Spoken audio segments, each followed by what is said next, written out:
How to use Facebook dating app. So the very first thing you want to do is to head over to your application Facebook.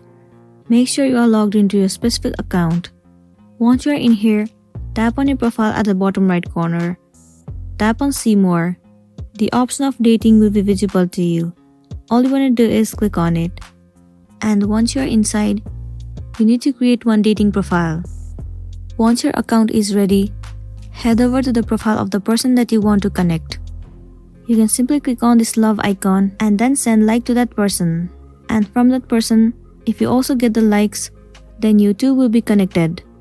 Once you are connected with this person, at the very top, you'll find the option of matches. Click on it. Well, you'll find the profile of the person in this page. You have to click on it, and then the inbox with that person will appear. Once you land on the inbox page, you will be able to send a message to that person, and then you two will be able to get to know with each other, and you will be good to go. So that's it, and this is how you can use your Facebook dating app. I really hope this video is going to be helpful for you. If it does, please make sure to like and subscribe to our channel. Also, don't forget to hit on the bell icon. And thank you for staying with us till the end.